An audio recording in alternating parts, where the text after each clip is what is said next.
بیٹھے ہوئے کسی ایک بزرگ کا قرآن کا بخاری کا ترجمہ مجھے دکھا دے کہ جی یہ سلطان بہو نے دیکھے نہیں قرآن کا ترجمہ کیا، یہ جی داتا صاحب نے بخاری شریف کا ترجمہ کیا۔ کیا انڈیا پاکستان بنگلہ دیش کے لوگوں کی زبان عربی تھی؟ فارسی تھی نا؟ تو کسی بزرگ کو توفیق نہیں ہوئی ہے کہ قرآن کا فارسی میں ترجمہ کر دے۔ یہ اتنا بڑا چھکا میں نے مارا ہے کہ قیامت تک یہ روئیں گے۔ اگر کسی نے قرآن کا ترجمہ ہی نہیں کیا، بخاری مسلم کا ترجمہ نہیں کیا، وہ کیا خدمات کرتا رہے؟ وہ اپنی تعلیمات دیتے رہے۔ صحیح غلط اس کا فیصلہ ہم نہیں کرتے، وہ تو پھر میں اور طرف چل پڑوں گا۔ صرف جو خدمات والا ڈھونگ رچایا ہوا ہے نا، وہ میں آپ کو بتا رہا ہوں۔ جتنوں کے مزار بنائے ہوئے ہیں آپ نے، کسی ایک کا ترجمہ دکھا دے قرآن کا۔ بسم اللہ الرحمن الرحیم۔ جی ناظرین، تو دیکھا آپ نے کہ مرزا جیلمی اس بات کو بیان کر رہا ہے کہ اس دھرتی پر 1000 سال سے بزرگان دین اولیاء کرام موجود ہیں اور کسی نے بھی قرآن کا ترجمہ یا بخاری اور مسلم کا ترجمہ نہیں کیا۔ یہ شخص دین کی اشاعت کو قرآن اور بخاری اور مسلم کے ترجمے پر منحصر کر رہا ہے، حالانکہ دین کی اشاعت صرف ان چیزوں پر منحصر نہیں ہے۔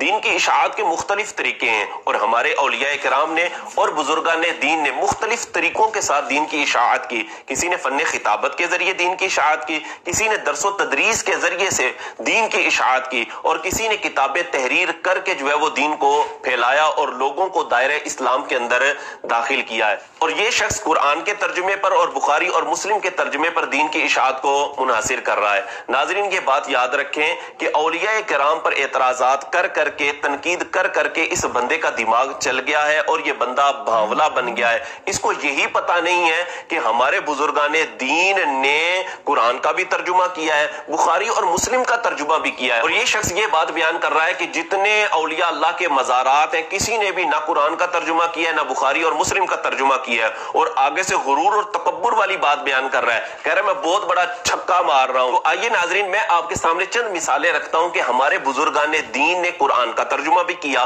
بخاری اور مسلم کا ترجمہ بھی کیا ہے، اور میں ماضی قریب کی مثالیں آپ کے سامنے رکھوں گا تاکہ مرزا جیلمی کے دماغ پر زیادہ اثر نہ پڑے اور اس کو پتہ چل جائے کہ ہمارے اولیاء کرام، ہمارے بزرگان دین جن کے مزارات بنے ہوئے ہیں، انہوں نے قرآن کا بھی ترجمہ کیا ہے، بخاری اور مسلم کا ترجمہ بھی کیا ہے۔ میں سب سے پہلی شخصیت قاضی ثناء اللہ پانی پتی رحمۃ اللہ تعالی علیہ، متوفی 1225 سن ہجری، ایک عظیم صوفی بزرگ تھے اور ایک بہت بڑے محدث اور مفسر تھے، اور انہوں نے قرآن مجید فرقان حمید کی ایک بہت ہی خوبصورت تفسیر مظہری کے نام سے تحریر فرمائی جو عوام و خواص کے اندر مقبول ہے۔ اور دوسری شخصیت شاہ عبدالعزیز محدث دہلوی، متوفی 1234 سن ہجری، جنہوں نے قرآن کا ترجمہ اور قرآن کی تفسیر فارسی زبان میں تحریر کی، اور ان کی تفسیر کا نام ہے تفسیر عزیزی۔ مرزے نے اعلیٰ حضرت امام احمد رضا خان فاضل بریلوی رحمۃ اللہ تعالی کا نام تو سنا ہی ہوگا کہ جنہوں نے اردو زبان کے اندر ایک بہترین قرآن کا ترجمہ تحریر فرمایا بنام کنز الایمان شریف، اور انہی کے خلیفہ سید نعیم الدین مراد آبادی رحمۃ اللہ تعالی علیہ نے اسی قرآن کے ترجمے پر حاشیہ تحریر فرمایا جس کا نام ہے خزائن العرفان، اور اسی ترجمہ قرآن کنز الایمان پر ایک مختصر سی تفسیر مفتی احمد یار خان نعیمی رحمۃ اللہ تعالی علیہ نے نور العرفان کے نام سے تحریر فرمائی، اور الگ سے بھی مفتی احمد یار خان نعیمی رحمۃ اللہ تعالی کی تفسیر نعیمی عوام و خواص کے اندر جو ہے وہ مقبول ہے۔ اور ماضی قریب کے اندر ہی ہمارے ایک بزرگ، ایک عالم دین علامہ غلام رسول سعیدی رحمۃ اللہ تعالی علیہ گزرے، جنہوں نے اردو زبان کے اندر قرآن مجید فرقان حمید کی ایک بہترین تفسیر اور بہترین ترجمہ تحریر فرمایا جس کا نام ہے تبیان القرآن۔ جناب، اب آئیے ذرا بخاری کے ترجمے اور بخاری کی شرح کی طرف چلتے ہیں کہ ہمارے بزرگان دین نے بخاری پر کتنا کام کیا ہے۔ ان میں سب سے پہلے سید محمود احمد رضوی رحمۃ اللہ تعالی علیہ، جامعہ حزب الاحناف والے، انہوں نے بخاری کا ترجمہ اور بخاری کی شرح اردو زبان کے اندر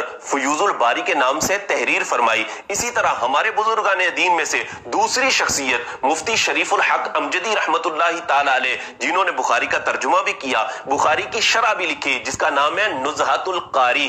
اور ہمارے ماضی قریب ہی کے ایک بزرگ جن کا نام علامہ غلام رسول سعیدی رحمۃ اللہ تعالی علیہ ہے، انہوں نے بخاری کا ترجمہ اور بخاری کی شرح نعمت الباری کے نام سے تحریر کی۔ اسی طرح شرح